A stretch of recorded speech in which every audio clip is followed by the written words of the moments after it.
할렐루야, 반갑습니다. 사랑하는 우리 성도님들, 2021년 새해 복 많이 받으시기 바랍니다. 하나님께서 여러분을 강건하게 지켜주시고 새해에는 바라는 것들을 다 이루시고 무엇보다 하나님 나라에 대한 소망이 날로 굳건해져 가는 그런 여러분들이 다 되시기를 바랍니다.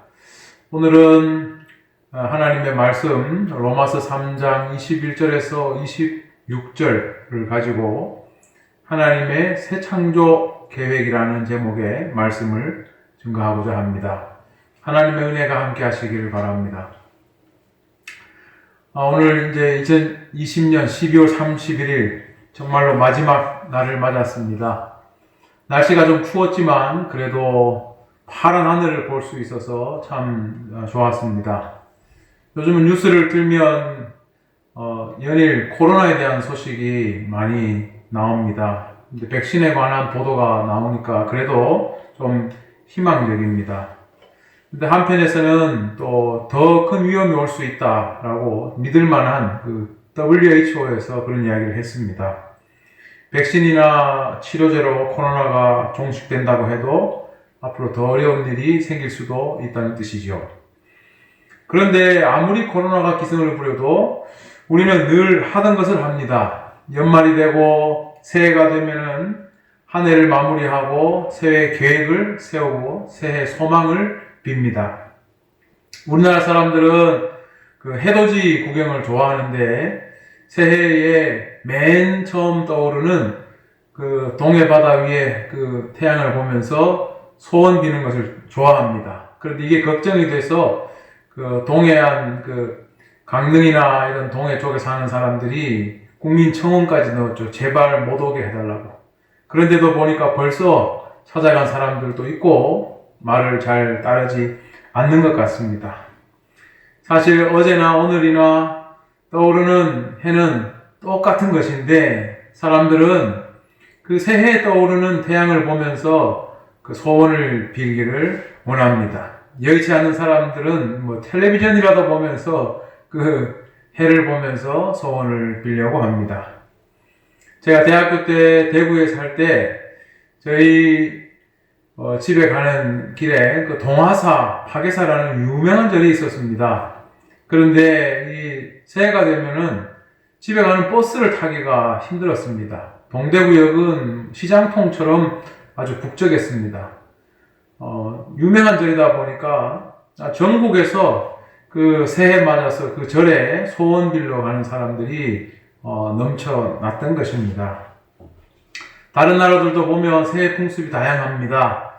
아시아권에는 주로 절이나 사당 이런 데 가서 향을 피우고 소원을 비는 그런 것들을 많이 하고 또 유럽 같은 데는 보면 서로 선물을 주고받고 서로 같이 뭐 식사를 나누고 그런 새해 풍습들을 가지고 있습니다.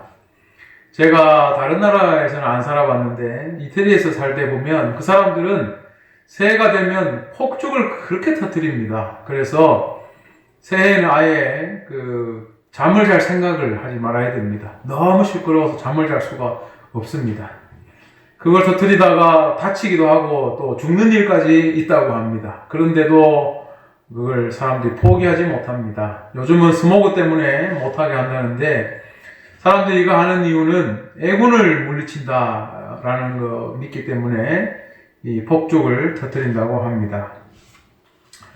어제나 오늘이나 사실은 별로 다를 게 없지만 그래도 1년마다 한 번씩 이렇게 새로운 시작을 할 수 있다는 것이 상당히 어떻게 보면 의미 있는 일입니다.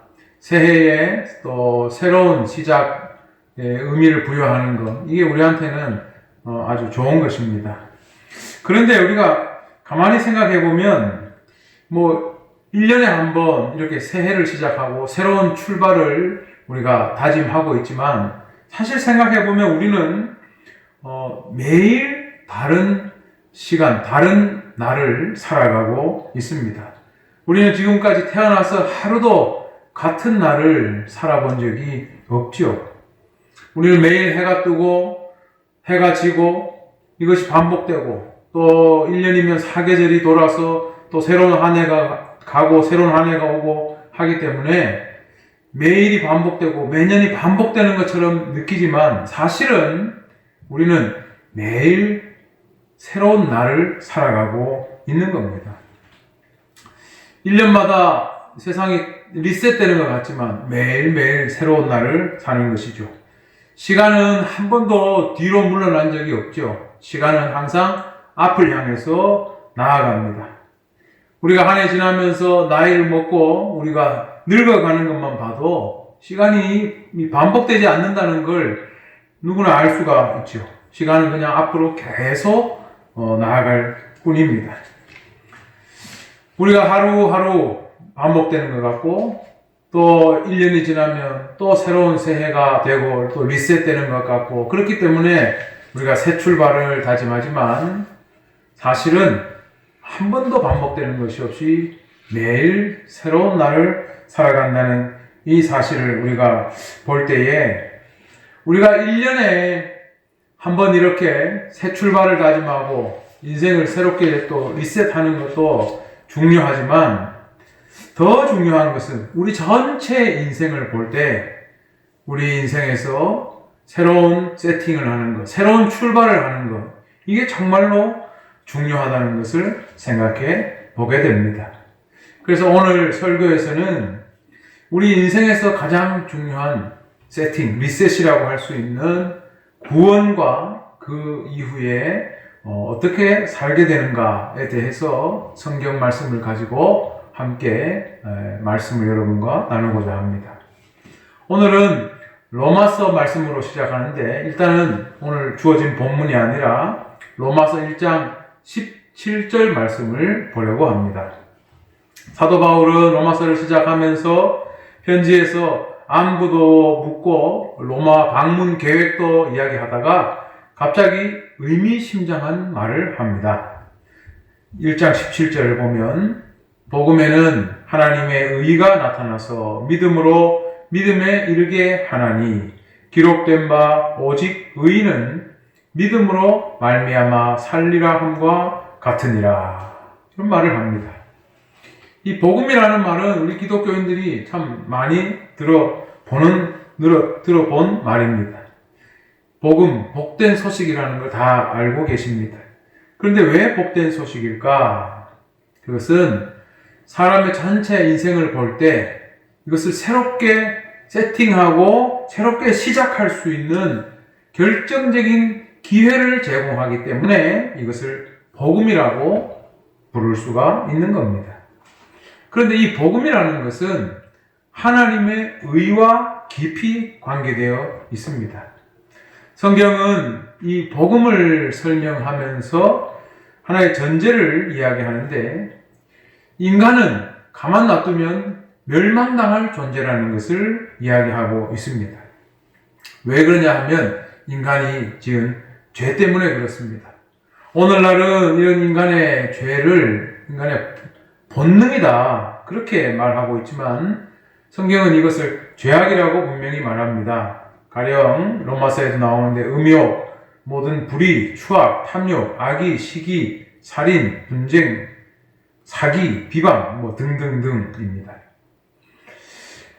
이런 죄악들은 이 세상을 창조하고 인간을 창조하신 창조주의 눈에는 용납될 수 없는 것들입니다. 로마서에는 사형을 면치 못할 것들이다 이렇게 기록되어 있습니다. 근데 그럼에도 불구하고 한 사람도 죄를 짓지 않는 사람이 없다고 성경에 말하고 있죠. 한 사람도 빠짐없이 죄를 지었다는 겁니다. 결국 창조주는 이 세상을 만든 자신의 의를 위하여 세상을 구원하기로 처음부터 계획을 가지고 있었는데 바로 그 방법대로 시행한 것이 뭐냐? 약속에 따라서 의의 종을 보낸 것, 바로 메시아 예수를 보낸 것이다. 그렇게 이야기하고 있습니다.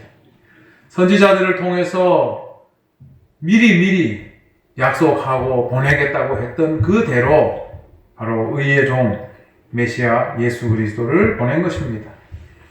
그런데 메시아가 오면 이 세상에 무엇이 달라지게 될까요? 바울은 왜 이것이 복음인가를 메시아와 관련하여 한마디로 정리합니다. 메시아가 세상에 오게 되면 죄 지은 사람들을 싹 다 멸망시키고 이 세상의 판을 한번 싹 갈아엎고 새로운 시조, 신인류라고도 하겠습니다. 새로운 시조를 내놓는다면 원래 살고 있던 이 죄인들에게, 우리 모두가 해당되겠죠. 죄인들에게 이건 복음일 수가 없을 겁니다. 죄인들이 싹 다 사라지고 새로운 시조가 나와서 새로운 세상이 열리게 된다면 이 죄인들에게, 원래 살고 있던 죄인들에게는 이게 복음이라고 부를 수가 없겠죠. 심판의 소식이죠. 아주 멸망에 대한 무서운 이야기지 복음이 아닐 겁니다. 우리가 영화 같은 데 보면 어떤 이런 주제들이 많이 있습니다. 대재앙이나 대환란 이후에 새로운 인류의 시조가 나와서 어떤 이야기가 전개되는 그런 내용들이 많습니다. 대홍수 이후에 노아의 가족들만 살아남게 된 것처럼 완전히 새로운 세상이 시작될 때 한 새로운 시조가 되는 새로운 인류의 출현을 다룬 그런 영화들이 많습니다. 대홍수 이후에 살아남은, 제가 기억하기로는 2012년이라는 영화가 그런 거였고, 또 핵전쟁 이후에 모두가 죽고 난 뒤에 살아남은 사람들에 대한 이야기, 매드맥스 같은 영화가 그랬고, 아니면 바이러스 이후에 유일하게 살아남은 한 사람에 대한 이야기, 나는 전설이다라는 영화, 바로 그런 것이었습니다. 다 종말과 관계 있는 것들이죠. 세상이 끝나버리고 새로운 인류, 새로운 시조를 통해서 새로운 세상이 시작된다는 거죠. 웃기는 예지만 우리가 고기 먹다가 불판이 더러워지면은 이게 닦는 게 아니라 그냥 불판을 싹 갈아버리고 새롭게 그렇게 고기를 먹는 것처럼 그렇게 이 세상이 새롭게 새로운 시조를 가지고 새롭게 시작된다 하는 그런 이야기입니다. 그런데 성경을 보면 창조주 하나님은 세상을 이렇게 싹 갈아엎고 새로운 시조, 새로운 인류를 내는 게 아니라 어떻게 합니까? 자기 아들을 사람들의 죄를 대신하는 속죄물로 삼았습니다. 그리고 그 속죄물 된 메시아를 믿으면 지금까지 죄를 지은 것 더 이상 죄를 묻지 않겠다. 너희를 오히려 의롭게 여기겠다라고 약속했습니다. 즉, 죄 지은 모든 인간들을 싹 갈아엎고 완전히 불판 바꾸듯이 새로운 세상을 리셋해서 그렇게 하는 것이 아니라 죄를 다 용서하면서, 간과하면서 새로운 세상, 새로운 인류로 시작하신다는 겁니다. 이게 바로 하나님의 새 창조, 재창조라고 하는 게 더 정확하겠죠. 재창조 프로젝트라고 말할 수가 있겠습니다. 이것이 바로 기독교에서 말하는 구원의 방식입니다. 모든 것을 싹 없애버리고 새 판 짜서 새로운 인류를 내는 것이 아니라 자기 아들을 줌으로써 죄 지은 인간들을 재활용하여 새로운 인류, 새로운 출발을 할 수 있도록 삼은 것입니다. 이렇게 자신의 아들을 희생하고 그 아들을 믿기만 하면 새롭게 만들어 주기 때문에 성경은 이것을 은혜라고 말하는 겁니다. 그리고 우리의 입장에서는 이것을 복된 소식이다, 복음이라고 말할 수밖에 없는 것입니다. 그런데 창조주 하나님이 여기서만 한번 이렇게 통 큰 결단을 내리신 게 아닙니다. 창조주 하나님은 멸망과 심판을 예고했다가도 자주 그것을 물렀습니다. 모세가 이스라엘 백성을 이끌고 광야로 나왔을 때 그들이 참 말을 안 들었습니다. 오히려 이상한 신상을 만들고 이게 우리를 이끈 여호와다 하면서 막 경배하고 숭배하기도 했습니다. 그리고 심심하면 원망을 했고 자기들을 이끈 모세를 돌로 쳐 죽이려고도 했습니다. 하나님이 참다 못해서 모세에게 말을 했습니다. 내가 얘들 전염병으로 싹 멸하고 그들보다 더 크고 강한 나라를 너에게 주겠다. 하지만 하나님은 결국 모세의 기도를 듣고 마음을 돌이키시고 이스라엘을 가나안 땅으로 이끌어 가셨습니다. 이렇게 멸망을 예고했다가도 다시 그 마음을 바꾸고 그들을 죄 가운데서 용서하고 구원하는 것이 성경에 너무 많습니다. 하나님은 왜 그렇게 하실까? 그 이유를 로마서에서 볼 수가 있는데, 로마서 오늘 읽은 본문 로마서 3장 25절을 보면 마지막에 그런 말씀이 나옵니다. 자기의 의로우심을 나타내려 하십니다. 하나님께서 메시아를 세상에 보내서 화목제물로 삼고 그를 믿기만 하면 이전의 죄를 간과하신 것은 자기의 의로움을 나타내기 위함이다. 그리고 이는 곧 자기의 의로움과 함께 믿는 자의 의로움을 나타내기 위한 것이라 가르쳐주고 있습니다. 하나님은 당신이 만든 이 세상을 사랑하기 때문에 멸망시키지 않는 것입니다. 그렇지만 이미 죄악으로 병들고 상해버린 자들을 그대로 방치할 수 없기 때문에 이들을 의롭게 함으로 자기 아들을 주시고 그걸 믿는 자들을 의롭다 칭함으로 새로운 세상을, 새로운 인류로 그렇게 시작하시는 겁니다. 세상을 폐기하지 않고 새로운 세상을 시작하게 된 겁니다. 그런데 이 새로운 세상에 우리가 포함되는 이 방법이 너무 쉽습니다. 하나님이 보낸 메시아 예수를 믿기만 하면 된다 그랬습니다. 믿기만 하면. 그 하나님이 보낸 화목 제물 메시아 예수를 믿기만 하면 하나님은 그것을 의롭게 여기신다고 했습니다. 우리가 하나님께서 이 세상을 향한 이 새로운 프로젝트를 우리가 거기에 택함 받는 데 있어서 예수를 믿기만 하면 된다는 것, 이건 너무 쉬운 방법입니다. 그런데 너무 쉽기 때문에 사람들이 못 믿습니다. 너무 쉬우니까. 그래서 사람들은 오히려 세상의 여러 종교들이 보여주고 있는 방식들을 더 신뢰합니다.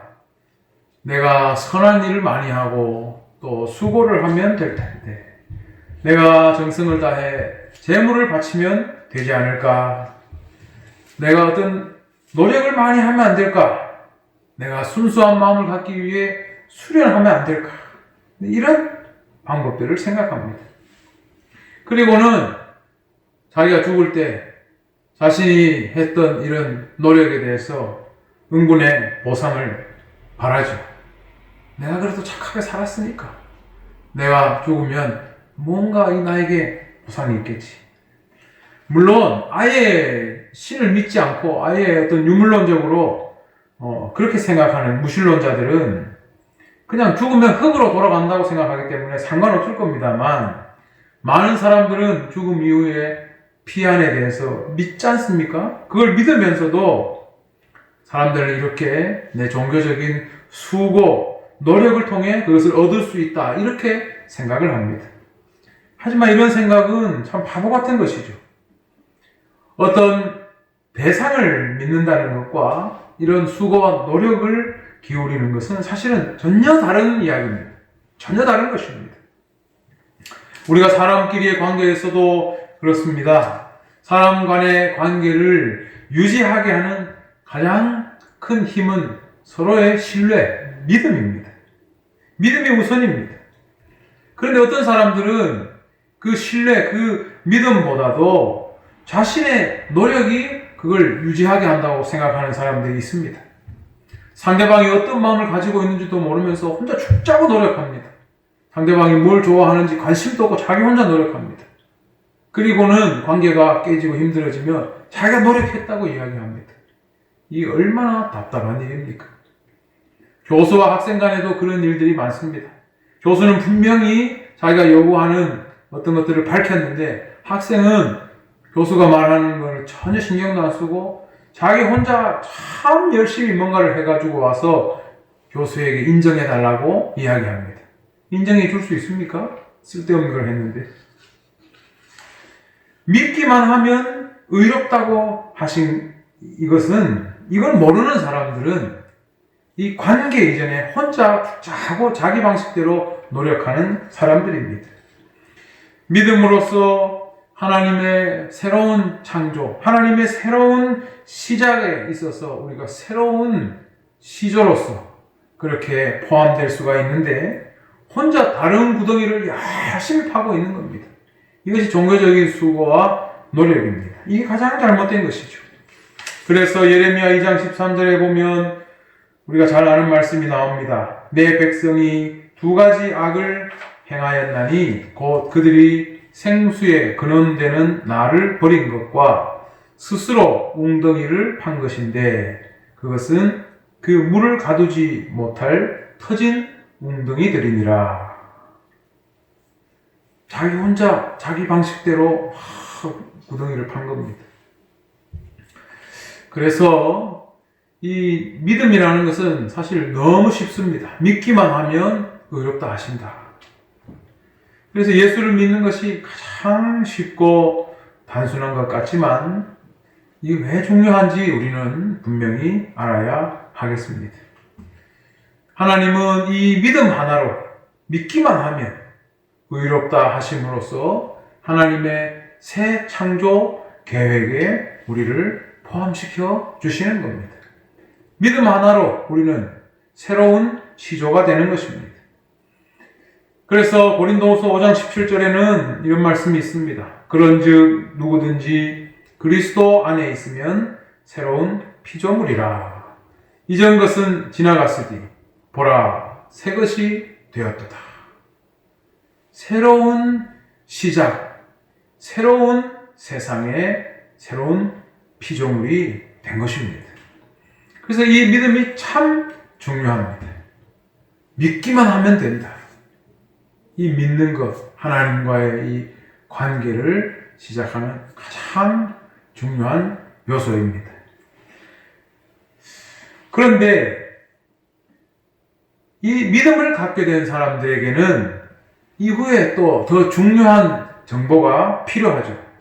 이 믿음을 가지고 하나님과 관계를 가지고 하나님의 새 창조의 새로운 시조로, 새로운 피조물로 출발하게 된 이 사람들에게 앞으로는 어떤 일들이 남아있을까? 이 정보가 참 필요합니다. 만들어 놓기만 하시고 하나님이 새로운 피조물로 만들어 놓기만 하시고 그 다음에 네가 알아 해라 이렇게 하시지는 않잖아요. 자, 그것을 우리가 좀 복잡하게 성경이 말하고 있지만 단순하게 한마디로 보여주는 성경 대목이 있습니다. 로마서 7장 6절입니다. 이렇게 되어 있습니다. 이제는 우리가 얽매였던 것에 대하여 죽었으므로 율법에서 벗어났으니 이러므로 우리가 영의 새로운 것으로 섬길 것이요 율법 조문의 묵은 것으로 아니할지라. 한마디로 말하면 믿음으로 의롭다 하심을 입어서 하나님의 새로운 창조에서 새로운 피조물로 살아갈 이 존재들이 살아가는 새로운 삶의 방식이 뭐냐? 제가 방금 읽은 것처럼 영의 새로운 것으로 섬길 것이요 영의 새로운 방식으로 살게 될 것이라는 말씀입니다. 그것은 더 이상 본능으로 가장한 죄의 방식을 따라가지 않는 것이고 하나님의 법을 따르는 방식입니다. 한마디로 말하면 영의 새로운 방식으로 산다는 것은 성령을 따라 사는 것을 말합니다. 그런데 성령으로 산다, 성령이라는 얘기가 나오기만 하면 우리는 맨 먼저 방언을 생각하고 우리 느낌을 생각하고 그리고 무슨 가시적인 증거가 있어야 되지 않느냐 이런 생각을 하는데 이런 오해와 편견을 일단 좀 내려놔야 합니다. 물론 믿는 사람들에게 놀라운 기적이 있고 성령의 능력이 있고 방언이 있고 이런 것들이 많습니다. 성경에도 나오고요. 또 교회의 역사를 통해서도 그런 것들을 볼 수가 있고 지금도 그런 기적을 경험하거나 능력을 경험하는 사람들이 많습니다. 하지만 성령으로 사는 방식, 성령을 따라 사는 방식에 대해서 성경이 우리에게 더 많이 가르쳐 주고 있는 바는 오히려 그게 아닙니다.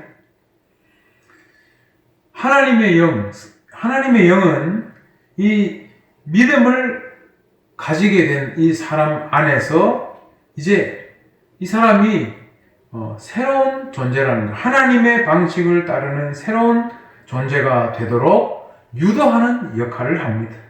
로마서 8장 11절 말씀에 나오는 것이 바로 그겁니다. 그래서 이 믿음을 가진 사람을 하나님의 방식대로 계속 이끄시는 일을 하고 그리고 생명으로 유도하는 일을 합니다. 그리고 성령은 새롭게 만들어진 하나님의 이 피조물의 정체성을 유지하도록 만듭니다. 비슷합니다. 앞에서 말한 것과. 계속 유지하도록 만듭니다. 그리고 또 로마서 8장 26절에 보면 성령은 우리의 연약함을 알고 있어서 대신 우리를 위해 간구한다. 하나님께 간절히 구한다고 말하고 있습니다. 또한 성령은 어떤 일을 하느냐? 고린도전서 2장 10절 이하에 보면 성령은 하나님의 일을 우리에게 알려주는 유일한 존재라는 걸 이야기하고 있습니다. 우리가 하나님을 알 길이 없습니다. 그런데 하나님의 성령이 하나님을 알기 때문에 하나님의 성령이 우리에게 하나님에 대해서 제대로 알려준다는 겁니다. 물론 이뿐만 아니라 성령 우리가 아는 것처럼 지혜도 지식도 능력도 주시고 방언도 하게 해주시고 이런 은사를 주십니다. 그런데 성령이 하시는 일을 가장 함축적으로 표현한 말씀은 바로 성령의 인치심이라고 할 수 있겠습니다. 구원의 날까지 인치심을 받았다. 에베소서 4장 30절 말씀에 나오죠. 마지막 때까지, 그러니까 하나님께서 창조하시고 그리고 예수 그리스도를 통해서 새로운 창조, 재창조를 하셨다면 하나님께서 이 세상의 문을 닫을 때에 마지막 그때까지 우리를 붙들고 있다는 하나님의 보증으로서 이 하나님을 믿는 자들에게, 성령을 믿는 자들에게, 그리고 이 바라는 자들에게 이것을 주신다고 했습니다. 그것이 인치심입니다. 그래서 성령은 이 시간이 우리가 생각하는 것처럼 매일 반복되고 1년 주기로 새해가 오고 반복되고 하기 때문에 우리가 잘 못 느끼지만 끊임없이 계속 앞으로 나아가고 있는 이 시간 속에서 하나님이 의롭다 하신 새로운 피조물들, 새로운 이 창조물들을 딱 붙잡고 있으면서 하나님의 법을 따라 살아가게 하는 그 역할을 성령님이 하신다는 것입니다. 이것이 바로 성령을 따라 살아가는 것입니다. 자, 저는 올해로 51번째 이제 새해를 맞았습니다. 어릴 때는 새해가 되면 좋았습니다. 세배하고 떡국 먹고 친척들 만나고 또 제일 중요한 건 세뱃돈을 받을 수 있었거든요. 새해가 되면 너무 좋았습니다. 어른이 되어서 또 목회를 하고 그리고 직장이죠. 저에게는 직장 생활을 하고 할 때는 새해가 되면 늘 새로운 계획을 세우고 새 출발한다는 의미에서 참 좋았습니다. 그런데 언젠가부터 새해가 되어도 저한테는 그렇게 별로 큰 감흥이 없습니다. 그냥 새 옷 입었을 때 잠깐 느끼는 느낌, 새로운 신발 신었을 때 잠깐 가지는 그 기분, 그 정도의 수준이지 새해가 되었다고 해서 새로운 좋은 일이 벌어질 것이다, 새로운 어떤 희망이 생길 것이다, 그런 것들을 기대하지 않습니다. 사실 대부분의 나이가 어느 정도 든 사람들은 아마 그렇게 생각할 것입니다. 수십 번 새해를 맞았지만 새해가 되었다고 정말 놀랍고 신박한 일들이 생긴 적은 없기 때문이죠. 그럼에도 불구하고 사람들은 이렇게 1년에 한 번씩 새로운 인생의 세팅을 하기 위해서 해돋이도 가고 목욕도 하고 절에 가서 향도 피우고 바다에도 가고 이렇게 굉장히 노력을 많이 합니다. 아니면 친구들끼리 모여서 파티를 하고 밤새도록 덕담하고 술을 마시고 그렇게 시간을 사람들이 보냅니다. 그런데 이 새해 아침 1월 1일이 지나고 나면 남는 게 뭐가 있습니까? 그것 때문에 수고했기 때문에 생긴 피로감이 남겠죠. 그리고 새해 지나고 나면 여전히 똑같은 우리의 일상이 남습니다. 술을 많이 마신 사람들은 숙취가 남을 겁니다. 맨날 며칠 고생하겠죠. 저는 그러한 새해가 올 때마다 그런 노력을 하는 것보다 차라리 성경 말씀을 읽어보고 믿음으로 구원받으라고 말하고 싶습니다.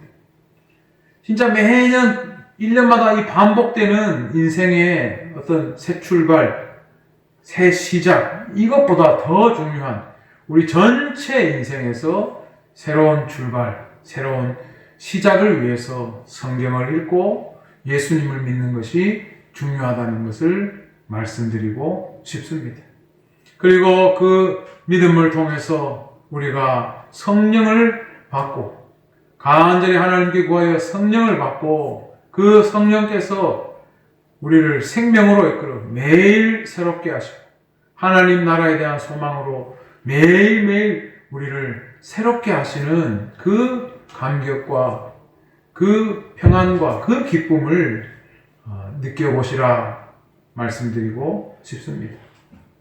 사랑하는 우리 목양교회 성도님들, 새해 복 많이 받으십시오. 그러나 그보다 더 큰 복, 여러분에게 주신 하나님 나라의 소망을 날마다 더 풍성히 받고 누리는 여러분이 되시기를 바랍니다.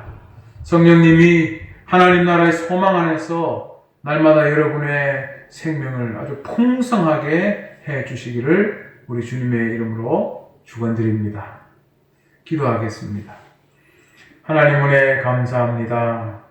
2020년을 보내고 2021년 새로운 한 해를 시작합니다.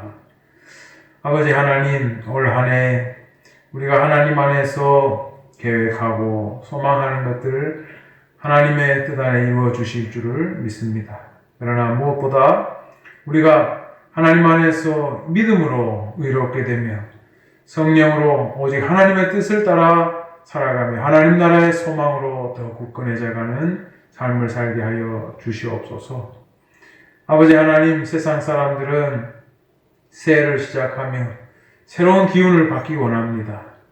그러나 우리는 하나님 안에서 예수 그리스도를 믿음으로 새로운 사람이 되었으니 아버지 하나님, 성령 안에서 이제 이 소망을 가지고 끝까지 하나님의 뜻을 따라 나아가는 귀한 자녀들이 되게 하여 주시옵소서.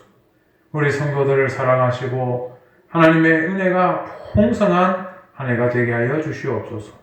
감사드리며 예수님의 이름으로 기도드립니다. 아멘.